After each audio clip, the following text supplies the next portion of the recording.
আসসালামু আলাইকুম। আজ আমরা ঢাকায় এসেছি। আপনারা অবগত আছেন, গোটা বাংলাদেশ থেকে বিভিন্ন জেলা উপজেলা থেকে অনেক শিক্ষক আমরা ঢাকায় এসেছি। আমাদের একটা দাবি, আমরা এই শিক্ষা প্রতিষ্ঠানগুলিকে জাতীয়করণ করতে চাই। আজ আমরা এসেছি এখানে, অনেক গ্রাজুয়েশন কমপ্লিট করেছি আমরা যারা এনটিআরসি থেকে এসেছি। আমাদের কাছ থেকে সরকার 3 ধাপে পরীক্ষা নিয়ে আমাদেরকে এই শিক্ষা প্রতিষ্ঠানে নিয়োগ দিয়েছেন। আমরা প্রথমে এমসিকিউ পরীক্ষা দিয়েছি, সেখানে অনেক প্রতিযোগিতা করতে হয়েছে। তারপরে আমরা নিজ নিজ সাবজেক্টে 3 ঘন্টার পরীক্ষা দিয়েছি। দেওয়ার পরে আমরা রেপ্রিজেন্টেটিভ টাওয়ারে আমরা ভাইভা পরীক্ষা দিয়েছি। এই ভাইভাতে উত্তীর্ণ হওয়ার পরে মেধা তালিকায় আমাদের প্রথমের দিকে থাকার পরে আমরা বিভিন্ন প্রতিষ্ঠানে নিয়োগ পেয়েছি। আজ নিয়োগ পেয়েও আমরা সন্তুষ্ট না। আমরা আমাদের পরিবার নিয়ে, আমরা আমাদের ফ্যামিলিদের নিয়ে, মা বাবা নিয়ে আমরা অনেকেই অসন্তুষ্ট আছি এই শিক্ষাগত মহান পেশায় যোগদান করে।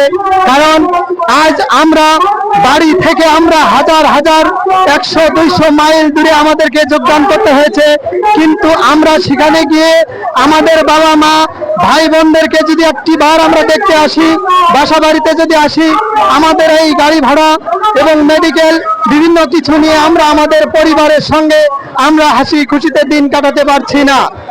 তাই আমরা সরকারের কাছে জানাতে চাই, এই 5ই আগস্টে গণ অভ্যুত্থানের পর আজ আমরা বৈষম্যতে থাকতে চাই না। আমরা সরকারি বেসরকারি উভয়ে সমানভাবে আমরা বাড়ি ভাড়া চাই, মেডিকেল ভাতা চাই। বাংলাদেশের এমন কোনো জায়গা নাই সেখানে 1000 টাকায় বাড়ি ভাড়া পাওয়া যায়।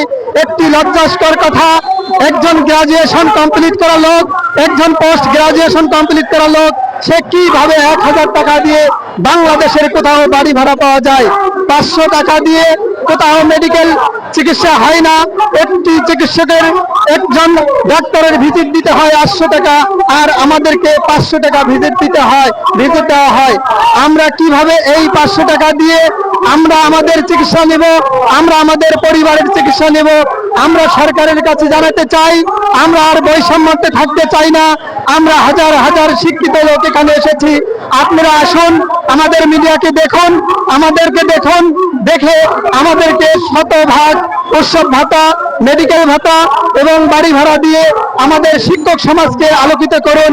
A teacher is the man who is the maker of a nation. একজন শিক্ষক হচ্ছে জাতির কারিগর।